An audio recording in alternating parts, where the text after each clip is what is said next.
还有多少话语没有道理可明？忘了从何时起控制不了自己，过往的天地只剩下依稀，就好像这眼泪都流得太无力。难道没有余地？原因都已多余。还是我们忘了相遇多不容易，心渐渐远了，累了也模糊了，才是谁想要的结局。原来我还爱你，才是我的真心。曾经那些太过美好，只好躲避下去。你为什么会在这儿？你到底想干什么？不是我做的每一件事都跟你有关。你做的那些事情能让人产生好的联想吗？高洁，我警告你了，你别出现在我的视线里啊！你别想再假装偶遇。麻烦你不要那么自恋，我没有兴趣探听你的行踪，我来只是为了自己的事，至于其他的，随便你怎么想。还有凡斯的司长，你居然又跟他在一起，还是说你们就是同谋啊？你对我有偏见，麻烦你不要拉上其他人。怎么被我说中了？原来你早就计划好一切，我只不过是你的目标之一。说完了吗？我还以为你懒得跟我说任何一个字。说的没错。好，那我们已经没有任何的瓜葛，我可以走了。是我的真心，害怕面对曾经那些太过美好，只好躲避下去。原来我还爱你，才会带上假意，默默期待你识破这一副面具。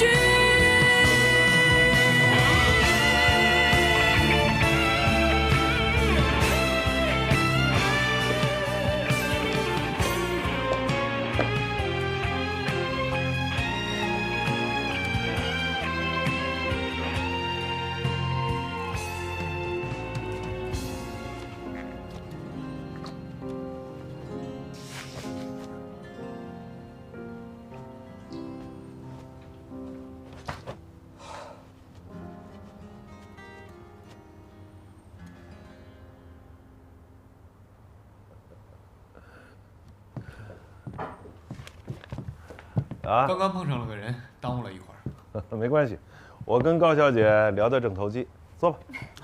雷总见多识广，跟雷总聊天总能学到不少知识。哎，见多识广说不上，知道的杂，谈谈皮毛还可以，再往深了谈我就不懂了。哎，在我们公司你还有别的熟人啊？是凡斯的司成。哎，他也是来参加珠宝研究所的吗？他已经离开凡斯，自己做设计师了。他这次来是参加我那个特拉伊巴的设计招标的。啊，帕拉伊巴在雷总的众多收藏品中确实算顶尖货了。我们瑞华也很看重雷总在彩色宝石方面积累的渠道资源。我希望这次借助珠宝研究所的契机，我们可以展开更深度的合作。我对瑞华的品牌一直非常信任。再加上有高小姐这样出手不凡的设计师，我现在就可以拍板跟你们合作。剩下的就是谈谈细节的问题了吧？听起来好像是想要艺术装饰风格，那种20世纪20到30年代风格的设计，我觉得挺容易的，给我3天时间就好了。简单的按这个路线确实是能够拿到合约，但是后续能不能达到雷总想要的，让国际大师也一眼惊艳的效果，能不能完成雷总的梦想，那就很难说了。司总，我觉得我们眼前首先要把这个合约签下来。这单如果不签的话，什么梦想不梦想的，我们就是在这空谈啊。雷总这个人，跟他交谈的时候，看上去感觉很有把握，但其实我觉得他内心还有纠结，很有可能只是为了追随当今西方主流市场的眼光，才选择了这样的方向。高洁，人家雷总是个经验丰富的行家，你才有多少资历啊？见过一面就随随便便的猜别人的想法？我没有，我只是就事论事，分析怎样才能更有把握取胜。要在展会上胜出，绝对不是简单的模仿西方路线这么容易。我通过跟雷总的交流，我觉得他想要的可能不是欧式雍容华贵那种东西。高姐，你跟我想的是不是也是一样的？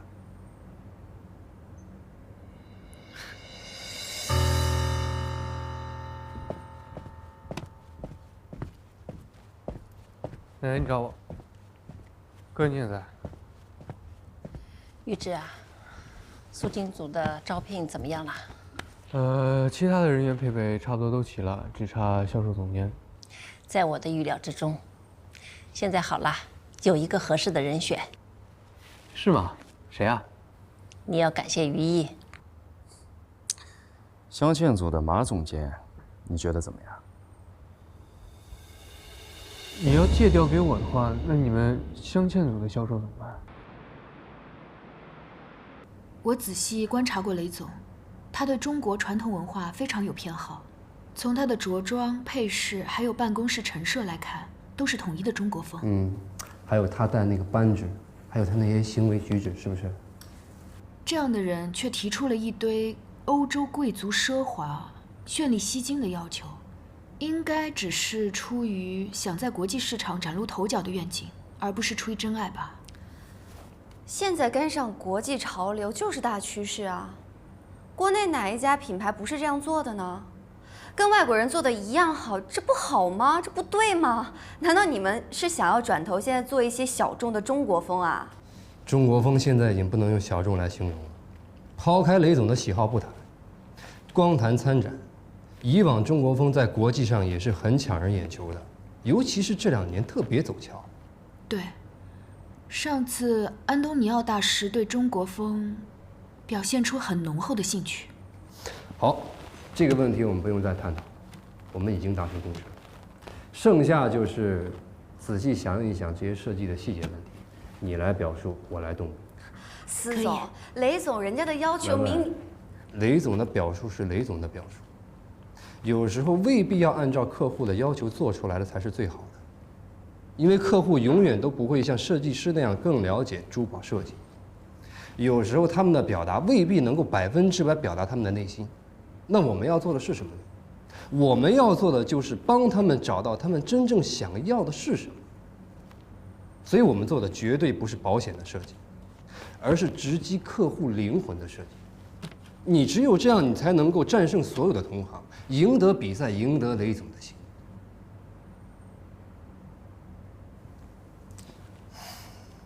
好了，文文，你先去忙吧，我跟高杰再探讨一下。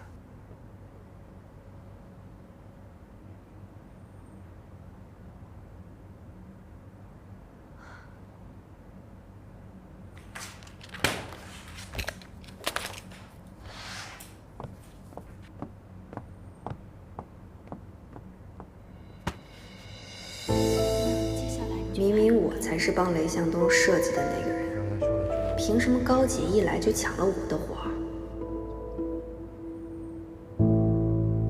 镶嵌组的业绩，奶奶现在心里最清楚，也最放心。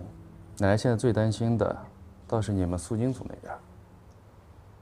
奶奶，是这样，我们2个组的产品类型是完全不同的，而且我们组又在转型阶段。这个马总监到了我们组，就相当于从零开始。我想知道他本人的意愿是什么。这你不用担心，都是瑞华的员工，流程都清清楚楚的。素金组有需要，我这边有人，当然义不容辞了。再说了，马总监在相信组积累了不少的年轻消费群体的客户资源，不正好符合你们素金组目标人群的新定位吗？可是，于志啊，你在担心什么？于志是不相信马总监呢，还是不相信我啊？都是为了瑞华公司，兄弟俩有什么相信不相信的？素清组人才流失，是在我意料当中的，不能全怪你。于毅把马总监调到你那儿去，帮你解决燃眉之急，这不是很好的一件事儿吗？要懂得感恩。好，那就谢谢吧。不客气。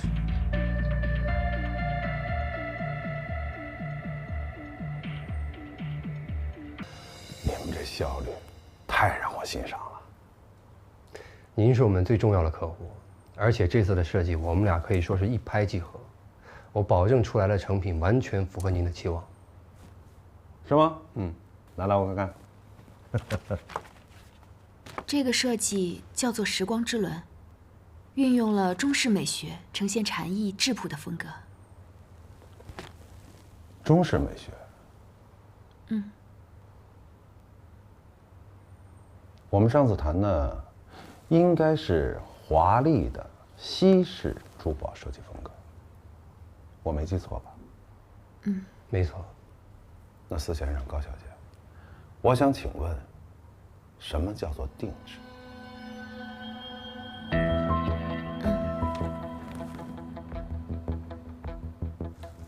我能不能这么理解？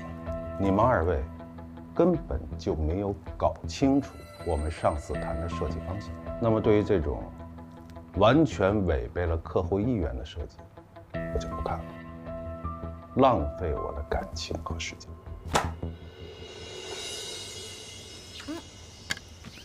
你看，我画的，画得越来越好了，真棒！那你要一直陪着我画。我一定一直陪着你，我保证。拉钩。来吃点水果啊。晶晶，这段时间麻烦你照顾他了，有任何需要你随时告诉我。您客气了，没啥需要的。高小姐平时准备的很细心的。啊，是这样，小杰跟我这个当父亲的有一点小误会，我来看待这件事，能不能暂时对小杰保密？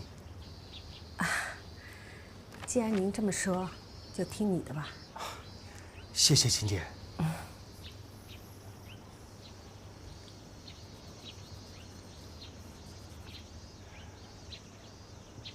您真的是喜欢欧式、宫廷、华丽贵族吗？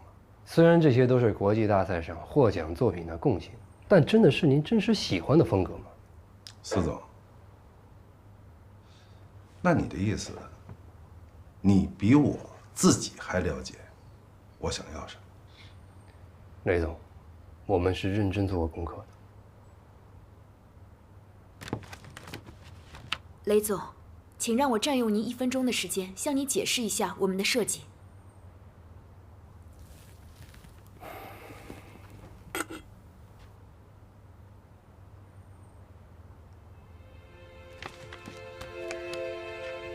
整个设计的外形如同永不停歇的滚滚车轮，边缘部位运用了江南园林的窗棂格图案，您一定很熟悉。在您的故乡，有很多漂亮的古建筑。确实对我做了很多功课。确实，所谓定制，就是从顾客的真情实感出发，做出最适合的作品。看看您办公室的陈设，而且您这么多年在外面打拼，还不忘给家乡做慈善事业，可见您对故乡的感情之深厚。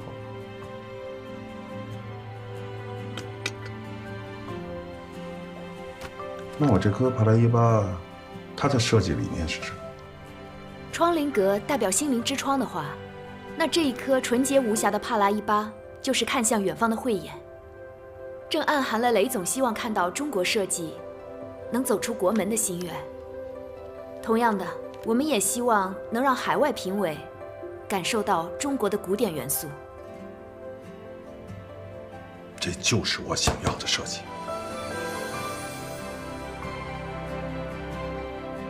不过，拿这种纯中国风的这种设计风格到国外去展览，雷总，您请放心，这2年中国文化在国际市场上非常走俏，我相信他们会欣赏，甚至是惊艳于中式的意境。这也是这款设计为什么叫时光之轮的原因。时代在前进，但并不代表传统美学会过时。这也只是在时间的长河中激荡经典，焕发新生。我确实有弘扬中国文化的意愿。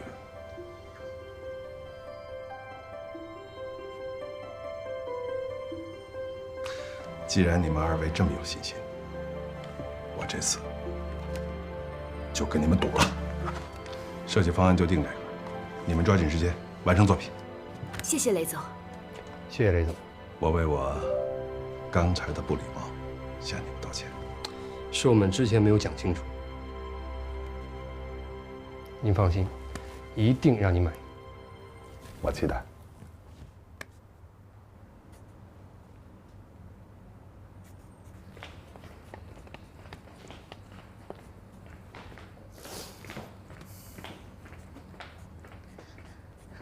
司总，这是综合您上次提出的中国风，我做出的一个新的方案，套用了一句古诗词的意象“云中谁寄锦书来”，您看一下。不错，设计还挺精巧的。我觉得你可以把这个系列再生发一下，作为咱们公司的特色作品。啊，司总，我想你应该搞错了，我这个设计是专门为雷总的帕拉18设计的。文文，雷总的设计已经让高杰在做了。为什么？之前这个案子不是交给我的吗？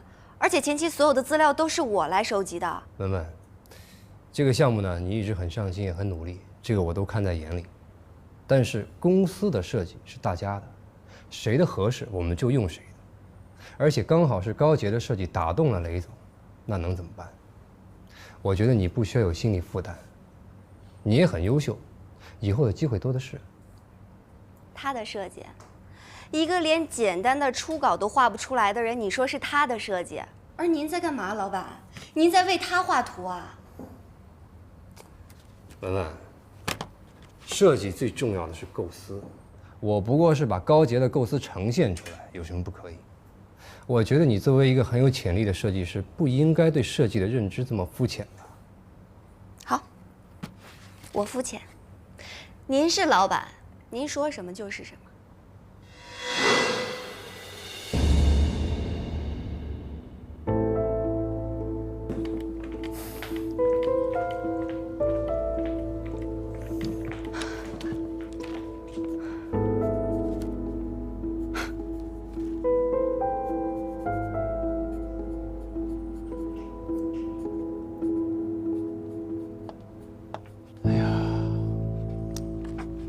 我们这个胸针镶嵌啊，我们比较倾向于它的钻比较大和钻比较薄，然后呢，佩戴比较方便。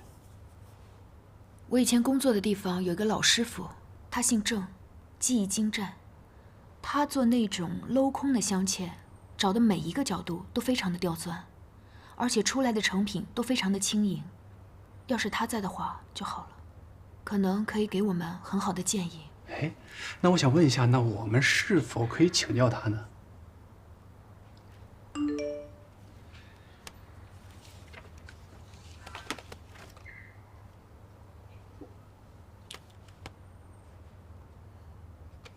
我们还是等向雷总汇报完工作情况之后再说吧。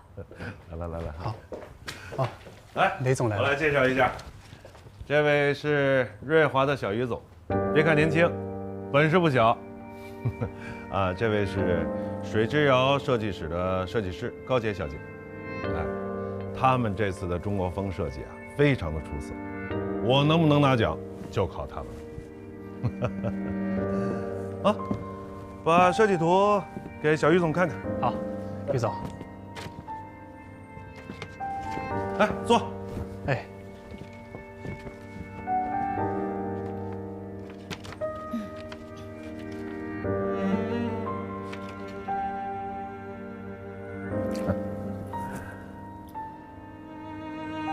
很秀美啊，还是中国风。这是定稿了吗？啊，已经开始打版了。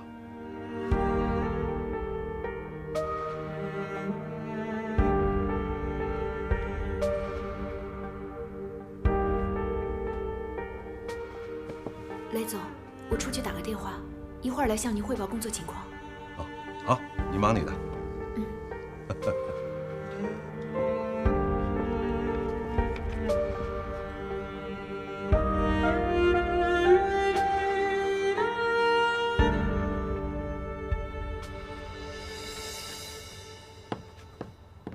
雷总，你之前不是要雍容华贵吗？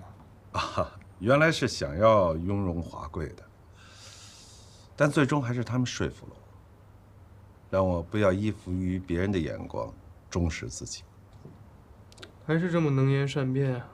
最主要的是他们的设计打动了我。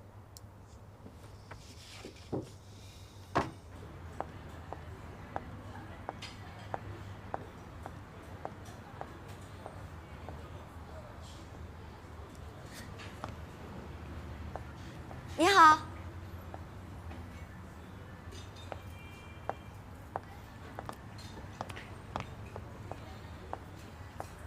你好。你是何文文？对，高慧小姐，您和吴老师来凡斯参观的时候，我们是有见过的。找我什么事儿？说吧。你好，请问需要点什么？一杯美式。我想加入瑞华。想跳槽？给人事投简历吧，合适的话他们会来找你。高小姐，你不用这么看不上我。我要是没有足够的价值，不会不自量力的来找你的。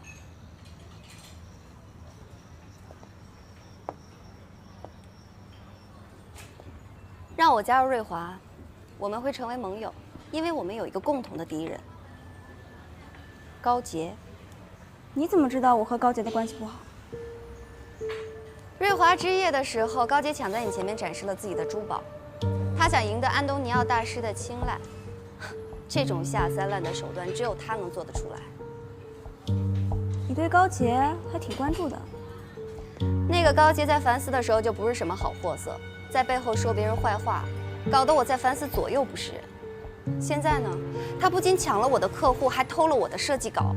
其实我是被逼无奈才来找你的，因为我知道，只有你和我，才知道高洁是什么样的人，而其他人，包括思成，都被他那可怜的外表所蒙蔽了。具体说来听听。是这样的，水之遥想争取一份雷向东的设计订单，我已经按照雷总所有的要求设计了一份，结果半路高洁加入了水之遥，直接上位。他不仅抢了我所有的功劳，还想一脚把我踢出局。一个设计师连最基本的羞耻心都没有。他会做这样的事情，我一点也不觉得意外。更重要的是，他现在就是一个完全丧失了设计能力的废人，他连一个流畅性的弧线图都画不出来。怎么会这样？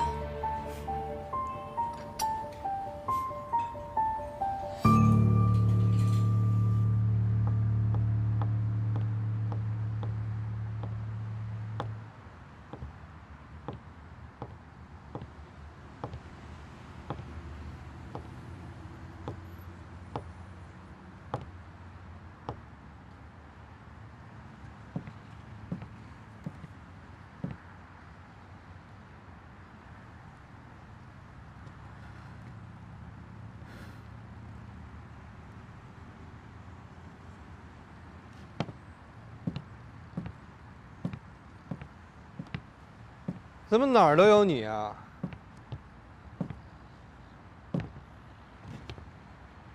我不想跟你有交集，但我也没有必要刻意躲着你啊。我们大家装作彼此不认识就好了。装作不认识，要怎么装啊？我演技没有你那么好啊，要不你教教我？以前的事情再翻出来还有意义吗？既然你已经认定是我骗你的感情，那就把我们两个之间的一切通通抹掉就好了。纠缠不清可不是你的风格，更何况，你不是最擅长有第二计划吗？任何风险都有备手，包括对感情也有保留，不是吗？明明是你犯了错，搞得好像你站在道德制高点似的。你说我对感情有第二计划，那你呢？你有把我当做第一选择吗？哪怕就一次。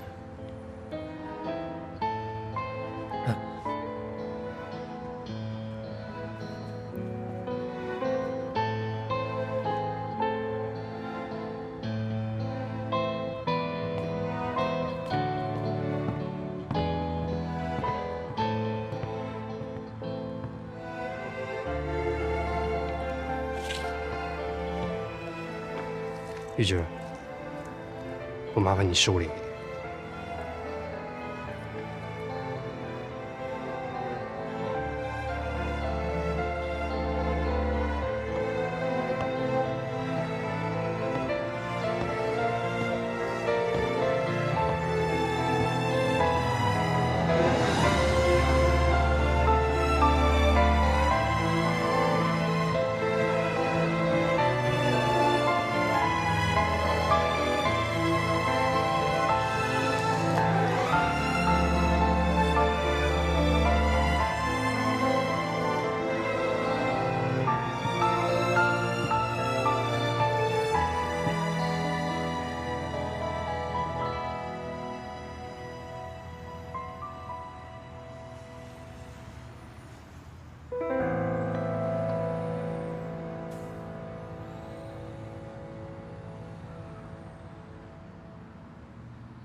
晚上一起吃饭，顺便聊聊这个珠宝研究所的事儿。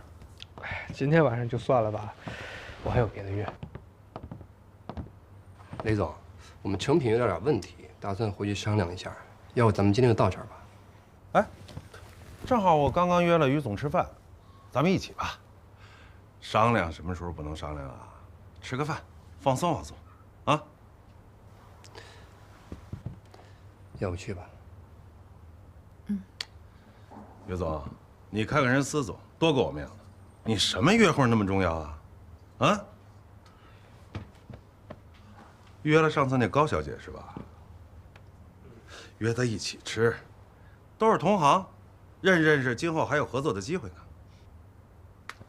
好，那我就把高小姐也叫过来。正好这两天心里挺闹腾，热闹。走吧。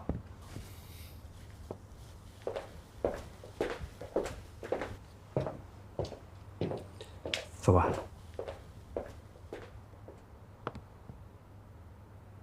来，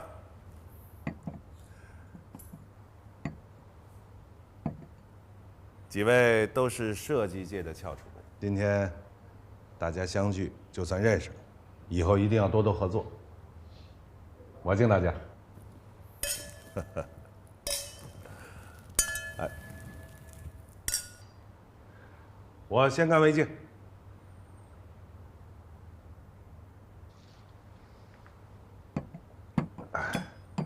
来，开动，开动！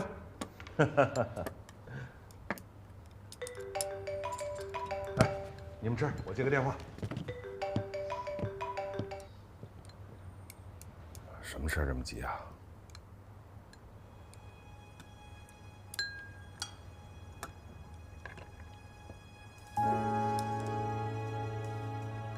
哦，好，我知道了。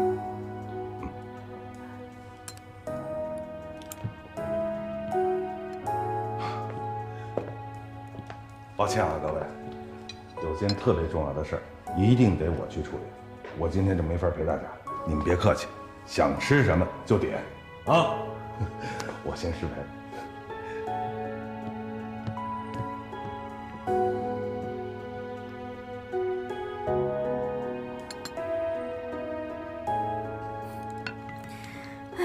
今天唱的是哪一出大戏啊？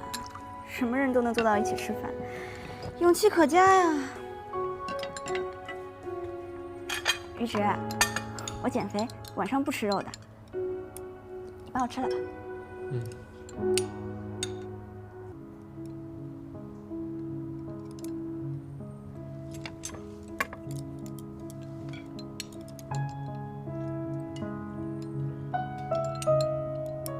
小姐，多吃一点。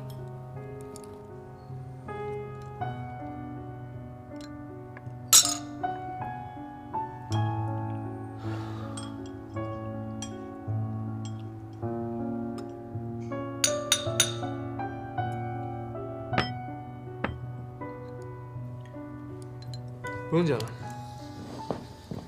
既然他不自量力的选择离开了我，那我还让他留在我身边干啥？他的珍贵总有人能懂。他离开你，可能是因为你不懂得珍惜。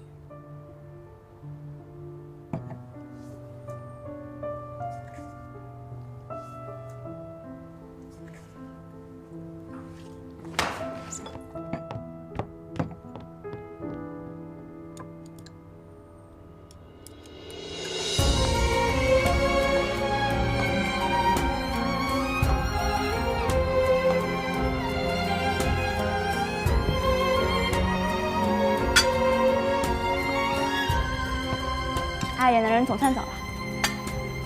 玉芝，你多吃点。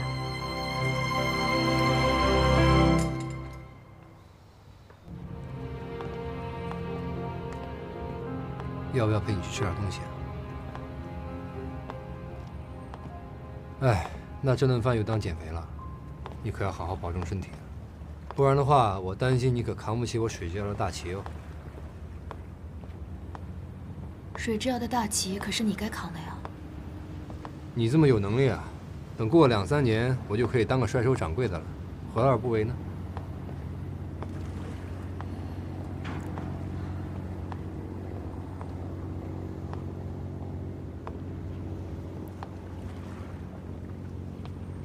我的设计能力还没有恢复，再好的灵感，不能亲手画出来，又怎么能称得上是设计师呢？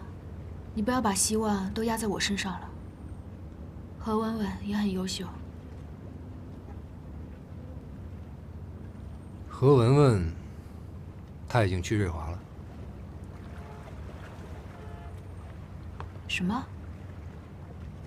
是不是因为我让她不高兴了？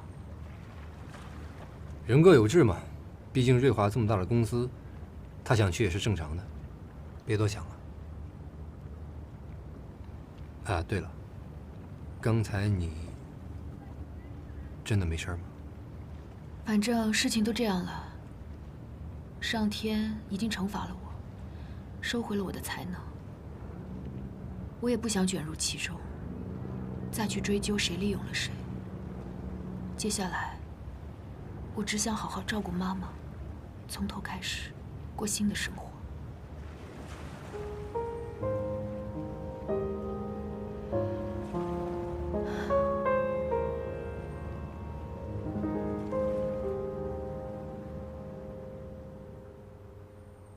这两边再加上流线的感觉。嗯，是啊，但是如果这个位置跟这个不好了，雷总那边发来了律师函。律师函，我看。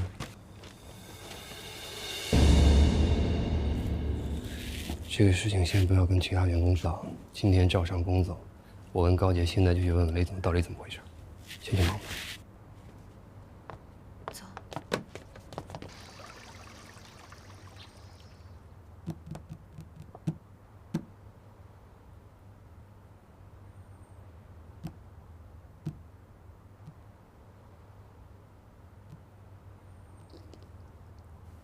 我叫你们来，是想听二位给我解释，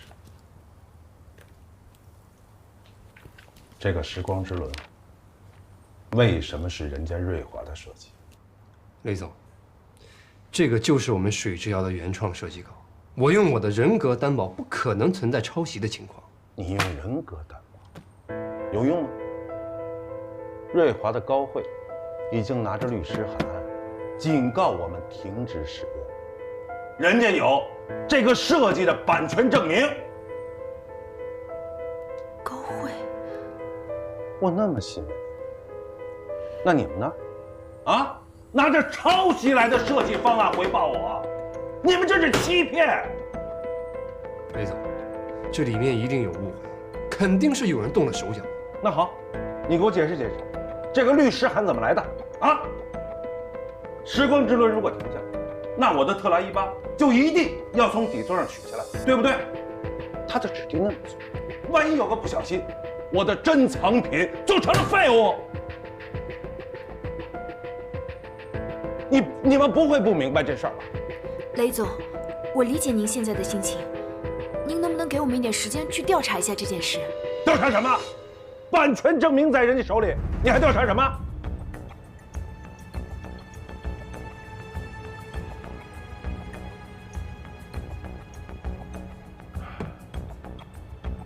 我最看不上你们这种骗子。我现在就请你们回去，准备赔偿金。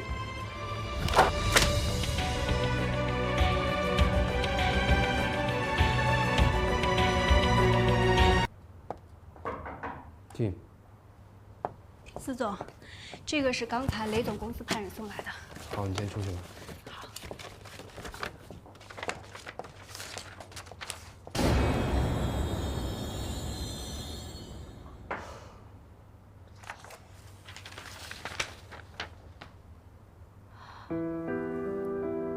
这么多，这个时候不能自乱阵脚，当务之急，我先问一下有没有合适的律师。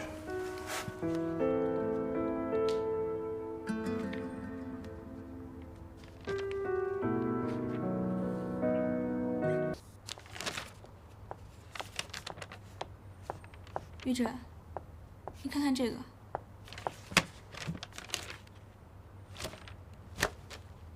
要不是之前我在雷总的办公室碰巧看到了水之遥的设计图，恐怕这次我们就要被侵权了。这个设计是我们镶嵌组新来的设计师做的，不知道高杰通过什么渠道看到的。这个人都已经离开瑞华了，怎么还惦记着我们镶嵌组的东西？我不是刻意针对他，他敢做这样的事情，我就敢去揭穿他。抄袭是身为设计师最不能触碰的底线。我以为他就是算计人心，没想到……还好这个设计师早有防备，提前去版权局注册了，不然有理也说不清。我知道你跟雷总有宝石研究所的合作，我现在去提版权的事情确实是有些尴尬，但我这么做也是为了瑞华好啊。你这是为了公司，这么做无可厚非。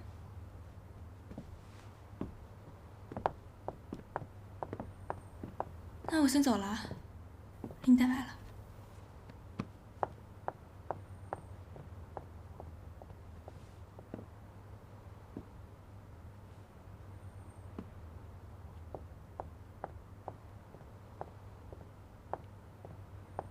高总，进来吧。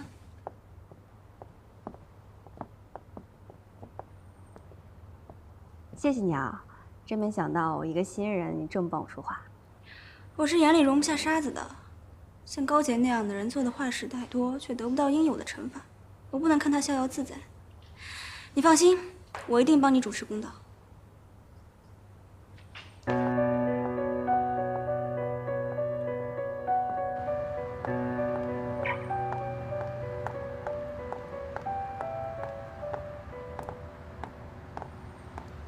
这年头，小偷都这么大摇大摆的吗？高慧，我问你，你到底是怎么窃取到我们给雷总做的设计稿？你这个人怎么总喜欢倒打一耙？明明是你偷了人家何文文的设计，你还有脸贼喊捉贼了？你胡说什么？这设计稿跟何文文有什么关系？有啊，著作权登记证书上清清楚楚写着何文文的名字，经过著作权人的同意。现在这个设计稿属于瑞华。无耻！到底是谁无耻啊？看来上次鱼池给你的教训还不够惨痛。高姐，我不会再让你得逞的，你别想再用任何欺骗的手段来谋取利益。不抄袭别人的设计，是作为设计师最基本的底线。你我曾是同台竞技的对手，而眼下真觉得你不配。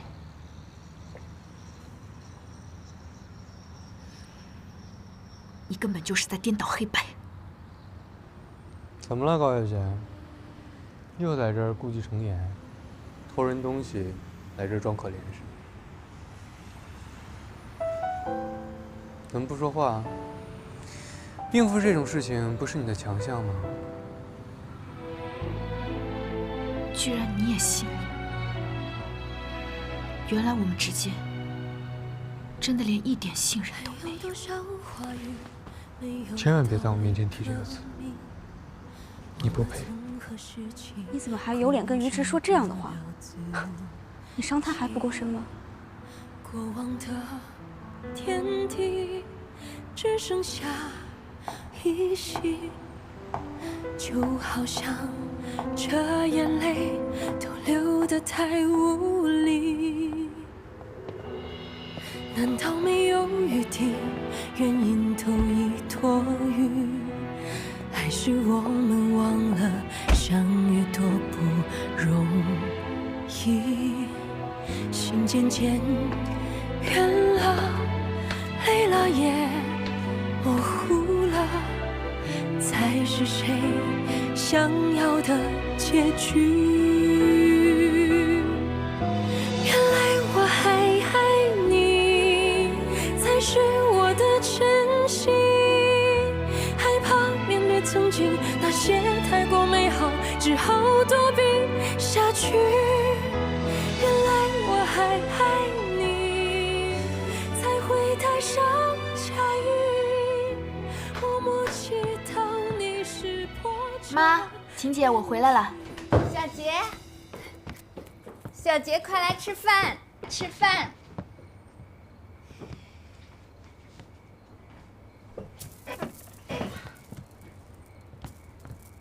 今天是什么日子呀？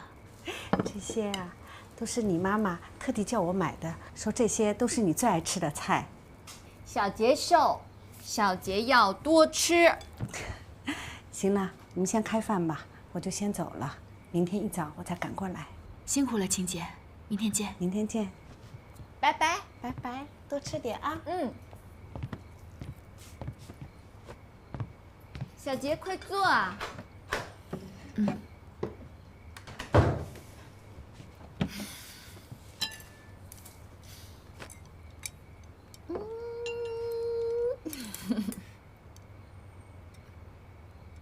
小杰爱吃。妈，你说我是不是真是个倒霉鬼啊？总是给身边关心我的人带来不好的事情。本来思成的公司可以通过帕拉伊巴的设计在国际上崭露头角，结果现在反倒惹了一身的麻烦。我真的很担心，不知道律师那边会不会有好的解决办法？不然，水之要一下子要赔那么多钱，思成的工作室一定会垮掉的。赔钱？你等等。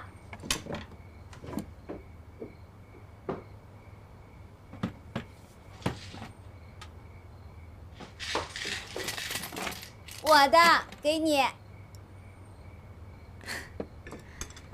给我的。记得要还哦。一定还你的。给。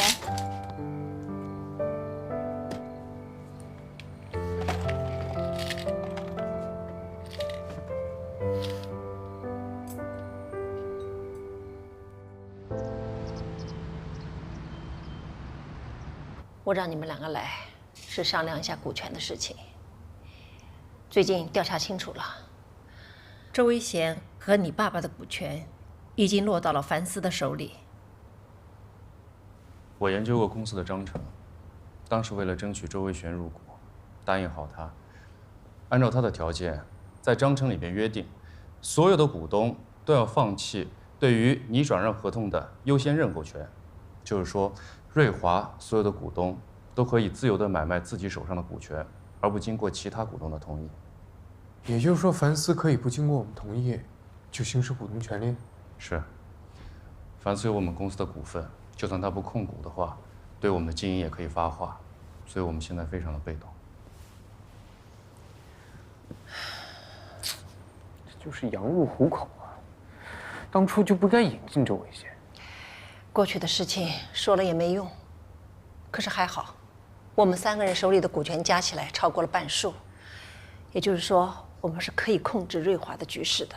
你们2个人手上的股份都要管住，不论什么人问都不要动，不能再出差错了。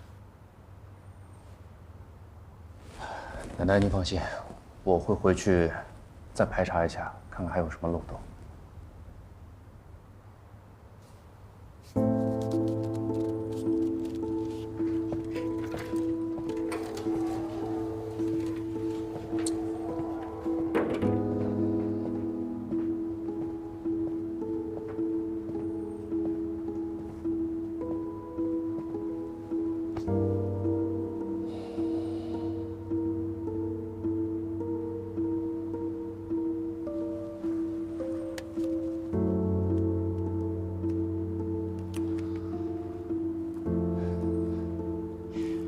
我抵押在你那儿的股权没问题吧？当然没有问题了。不过，你什么时候可以买回去啊？我们可是说好时间的。说实话，兄弟，我最近手头有点紧。我知道，你放心，到期之前我肯定会收回来。行，那你抓点紧，你的东西我会帮你保管好的。好。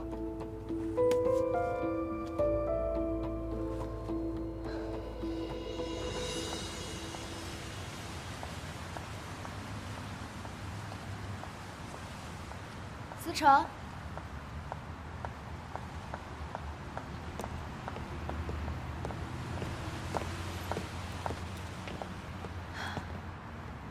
昨天见律师，律师怎么说啊？没有什么太好的办法。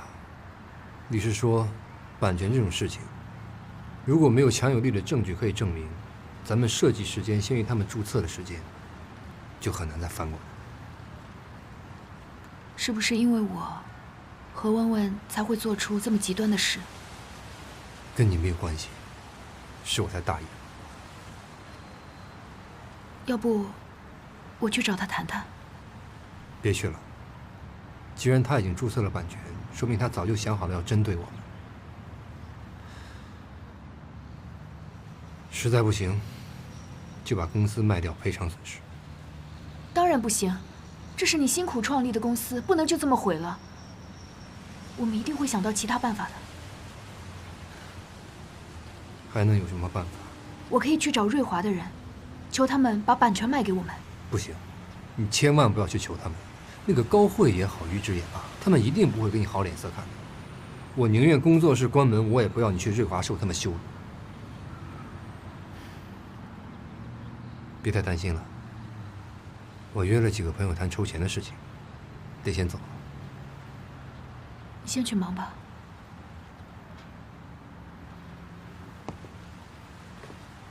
高姐，千万不要自作主张，一切有我呢。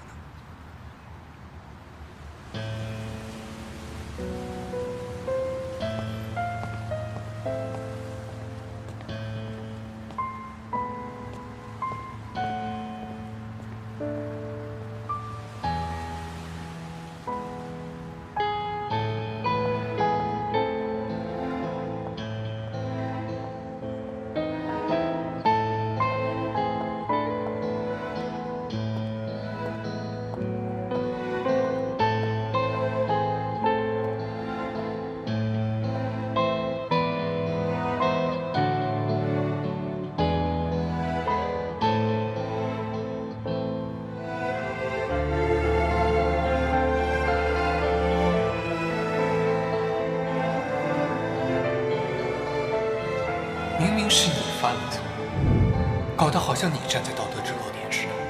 你说我对感情有第二计划，那你呢？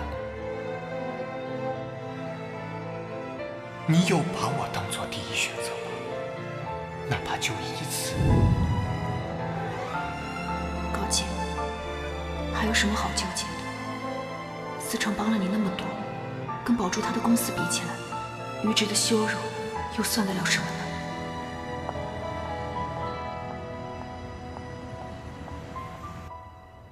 我和妈妈的联名款，全部答案都在上面。这么快吗？都是我亲自盯的，他们敢拖吗？这次中国风的设计还不错吧？为了配合你们素金组，我妈可是翻了不少资料。对了，你发布会筹备的怎么样？我正要跟你商量呢。为了保持和这个首饰的风格一致，到时候发布会现场的布置啊，也要走中式古典风。你觉得这个主色用正红色好，还是其他颜色好？红色是挺好的，但是会不会太鲜艳了点？红色不行，换一个。那你说什么颜色好？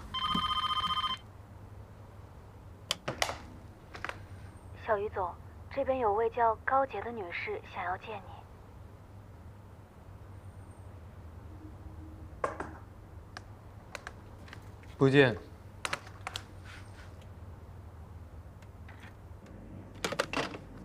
不好意思，高小姐，我们小于总正在开会，不方便见客。哦，没关系，我可以在这里等他。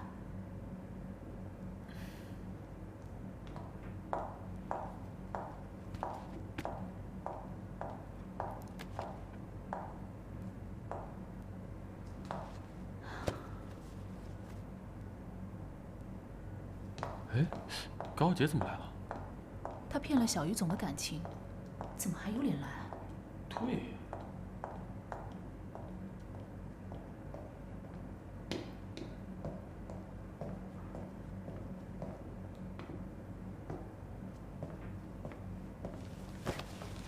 于总，你怎么到这儿来了？这儿不欢迎你，走吧。我找于直是真的有事。不管你有什么事，你都没有资格再见于直了。钱丹，告诉保安，瑞华不是什么人都能进来的。好的。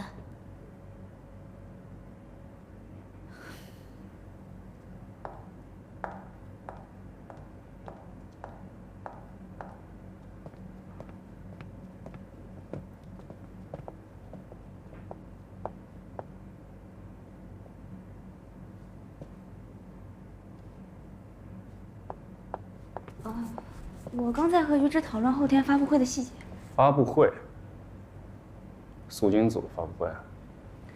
哎，我就是帮于之。我想请问你，你现在是哪个部门的？上一次你陪于之去找雷向东，拉拢他参与首饰研究所的计划，我全当是你为了瑞华。现在呢，你直接去替素金组站台。我想请你搞清楚，你的本职工作是什么。好了，我知道我是镶嵌组的，只此一次，下不为例。晚上有空吃饭吗？正好有些公事可以讨论。我还有会。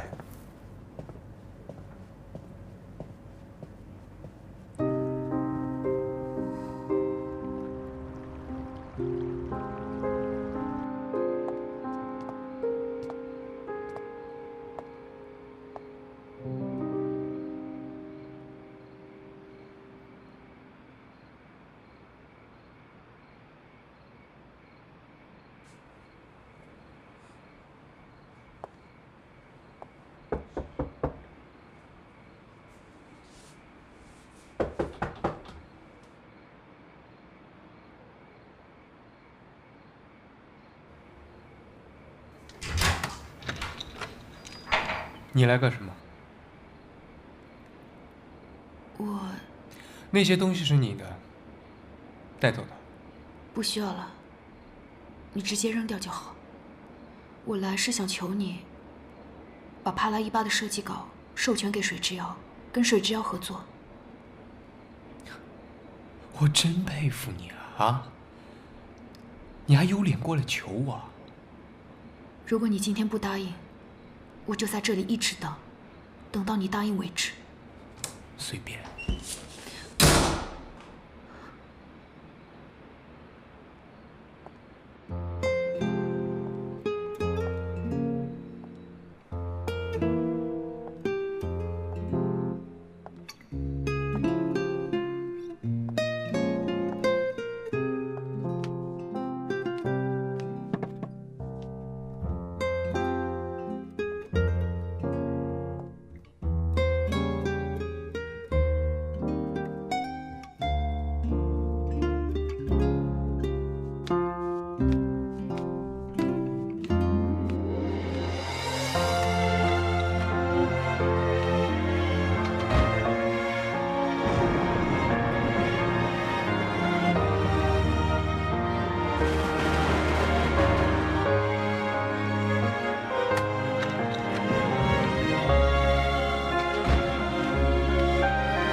你为什么还不走？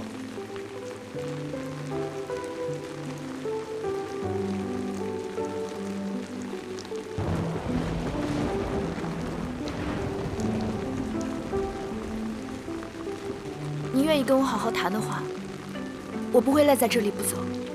你就是为了思成让我放过水之遥一马是吧？你凭什么认为我还会帮你？你从我这儿要走的还不够多吗？你就这么喜欢索取？我欠你的。我没办法改变你对我的看法。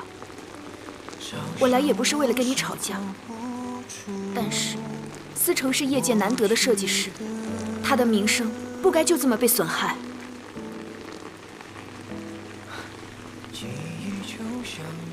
你话里话外，除了替他奔走以外，就是在责怪我损害了这么优秀的人才，是吧？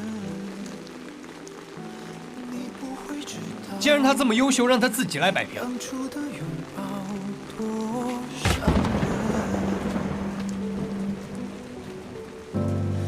当爱人变成爱过的人，当永恒不再属于我们，我只能苦笑硬撑，咬着牙不去承认，多爱你只能自己忍。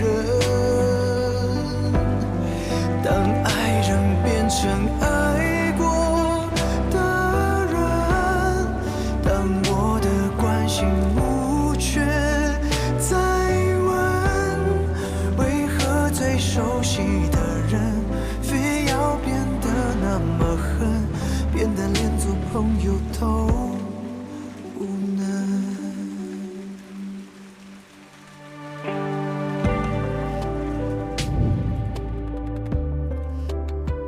送给你啊，谢谢你为我带来希望。你还保存着这片树叶啊？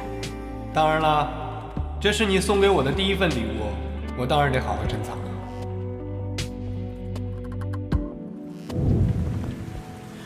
回忆美得太残忍，你给的爱太逼真，教会我沉沦，再次我离分多伤人。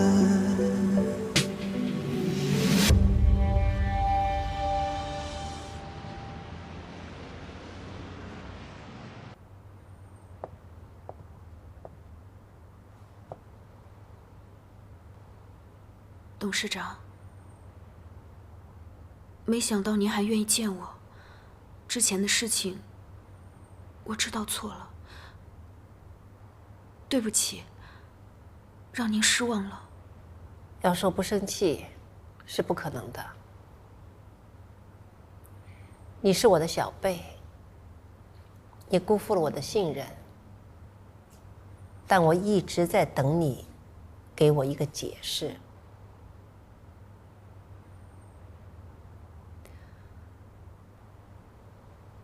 你应该都知道我家里的情况了。穆子云是除了我妈妈和外公以外，我唯一的亲人。妈妈出事以后，表姨就像妈妈一样的照顾我。这么多年，她对我尽心尽力，视如己出。妈妈这些年四处求医的治疗费，还有我上学的学费，都是表姨给的。所以你为了报恩，就把余家的股权赠送给了穆子云。不是这样的，我真的不知道表姨会这么做。我以为，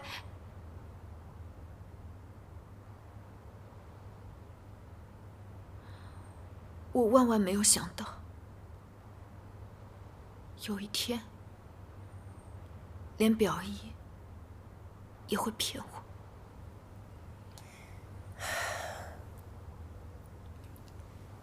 虽然你做了错误的决定，但也看得出来，你承受了不少痛苦的代价。穆子云的错，我不会怪到你的身上。谢谢奶。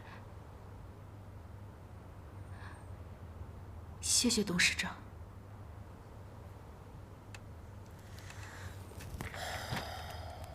好了，聊聊你眼前的事情吧。水之遥的侵权到底是怎么回事儿？你是一个很有天赋、很有追求的设计师，我不相信你会去抄袭别人的东西。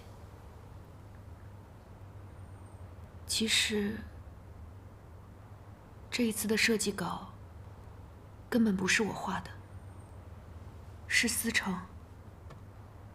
这一次我只是提供了思路和想法，具体落笔是思成一个人辛苦完成的，所以我才硬着头皮过来求您，希望瑞华处理这件事的时候，不要因为我的关系而连累到思成和水之遥。不是你画的，为什么？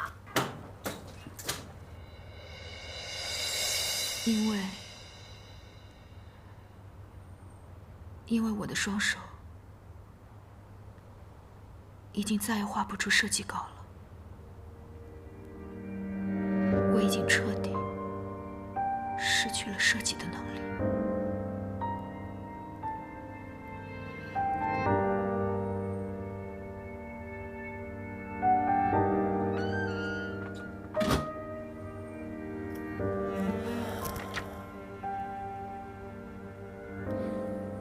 身体还是要注意的，因为你还要照顾你妈妈。商品的事情我都已经交给于毅和于直在管了，我不能马上答复你，我得跟他们商量一下。谢谢您的理解和宽容。那我先走了。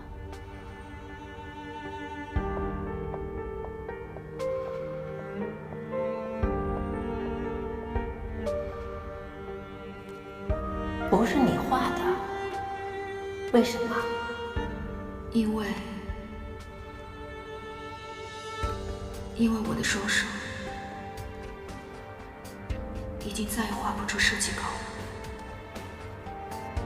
他怎么会失去设计能力呢？难道因为订婚那一天？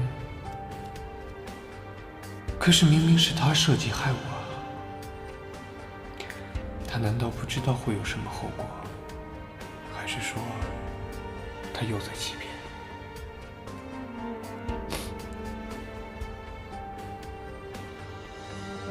严凯，帮我查一个事情。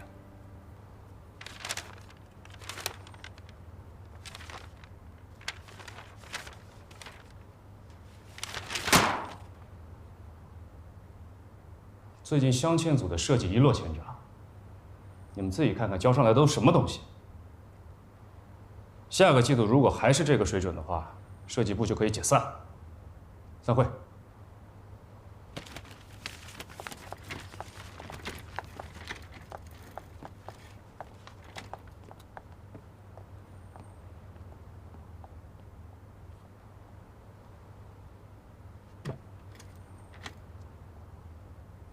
于烨。是不是因为我一直在帮于直，所以你不高兴了？你这样不公平。我是镶嵌组的首席设计师，只是因为和妈妈的联名款产品涉及到和素晶组的合作，我才要找于直的。你完全……你还知道你是镶嵌组的人呢？至于怎么设计，是你的专业，自己想清楚。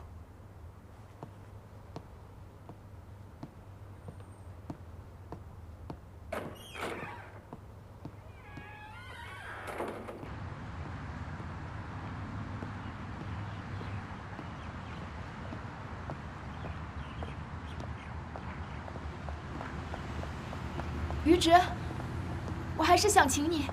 你有什么资格跟我谈？你是水之遥的负责人还是老板娘？让思成自己跟我谈。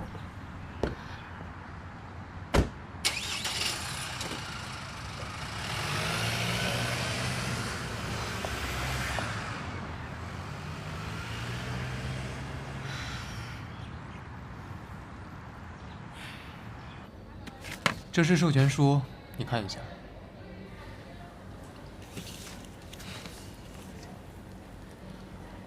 设计师何文文。于总，您可能还不知道，你们这个瑞华的设计师1个月之前还在我们水之遥呢，而且他离职那段时间，正好是我跟高洁刚刚做完时光之轮设计的时候。我不管你们之间有任何恩怨，但此次帕拉伊巴的设计稿，版权毋庸置疑归瑞华所有。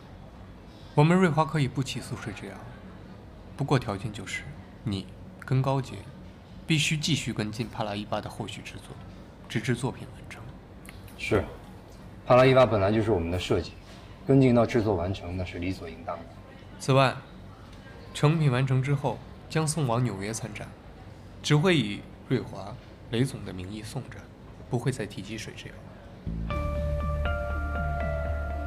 玉芝，我从一开始就不相信你能跟我好好合作，是高洁一再劝说我才想要过来试试。水之遥的设计，水之遥的制作，却要抹掉水之遥的名字。对不起，君子不识嗟来之食，我就是卖掉水之遥这个协议，我也不能答应。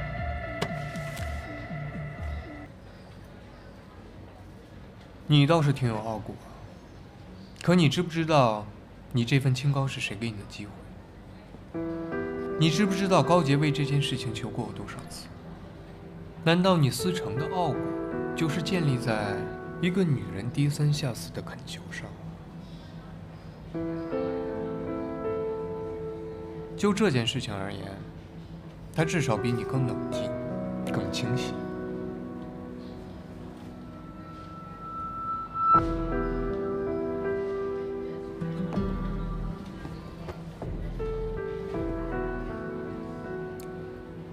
如果这种时候你还不懂得变通，不懂得退让的话，那就算是没有帕拉伊巴这件事，我认为你的水之遥也不会走得太远。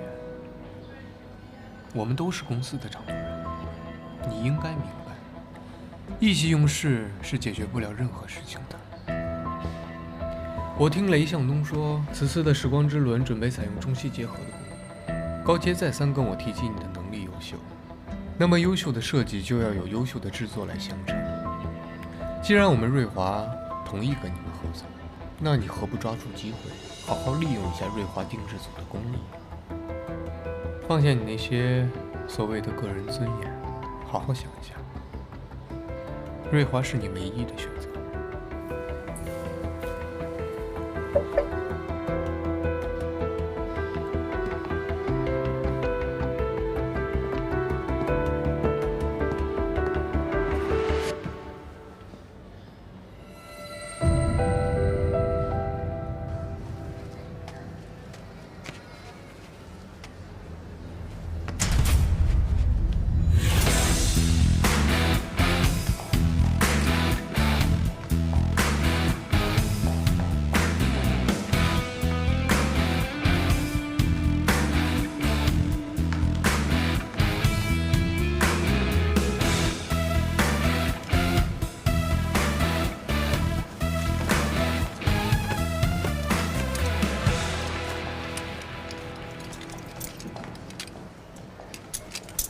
谢谢。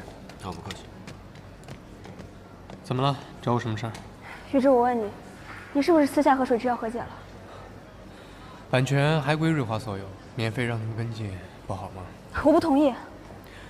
我有权决定公司事务。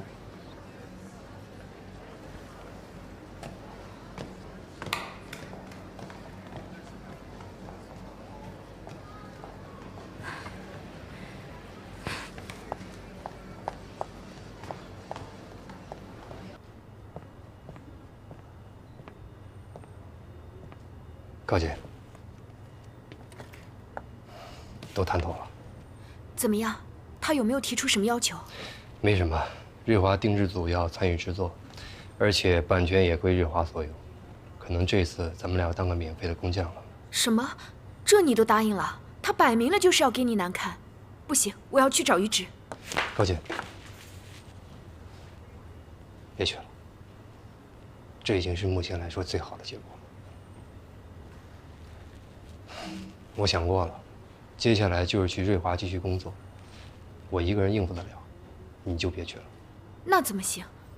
这件事我也有一半的责任，我怎么能让你一个人去呢？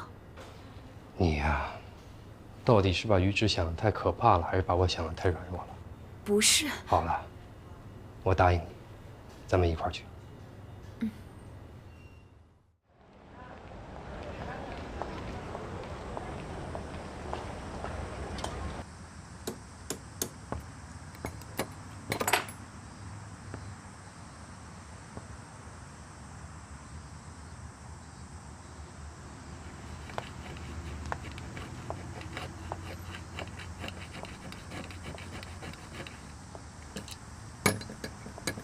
各位师傅早。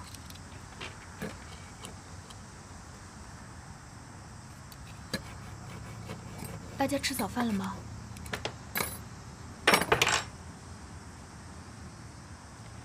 咱这些老家伙，一没有背景，二没有山头可靠，只能自己端自己的饭碗，吃自己的早餐喽。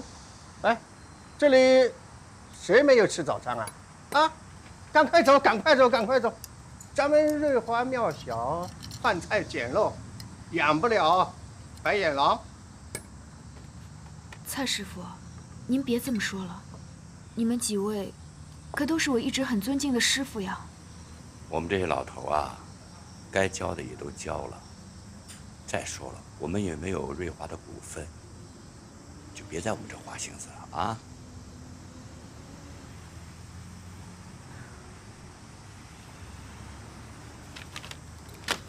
哎，我说啊，时候也不早了啊，该干什么干什么。这个于之啊跟我打招呼了，他说啊，这回这个胸针呢是咱们定制组跟这个水之窑跟他们联合一块儿来制作的啊。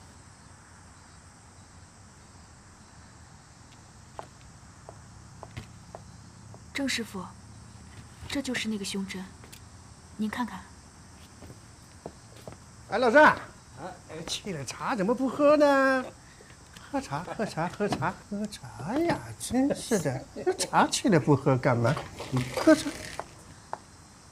蔡师傅，我想跟您探讨一下贴片的时候我怎么帮您。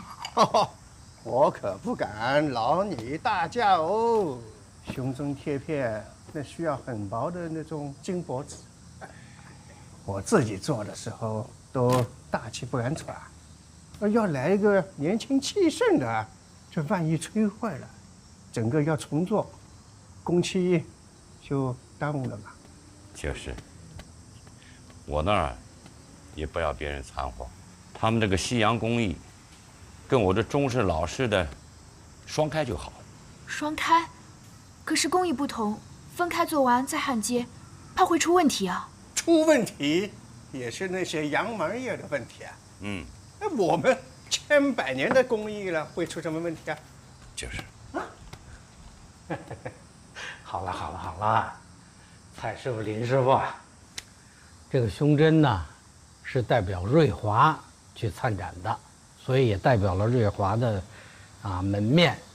不管咱们的个人呐、私人有什么想法，都要在公司的需求之后，咱们就先做好本职工作吧。没关系，几位师傅对我有情绪很正常。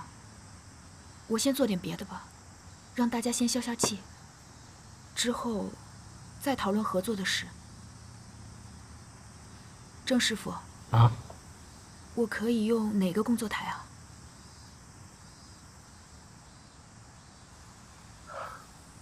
啊？还是原来那个吧。好。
这几个老师傅一个比一个脸臭，他们没有欺负你吧？没有啦。有需要帮忙的话告诉我。只是胸针看着漂亮，实际工艺上非常复杂，想要顺利打样，可能都有点困难。的确有几个地方还挺难的，而且工期紧张，如果按照之前的操作步骤的话，有可能效果会很不理想。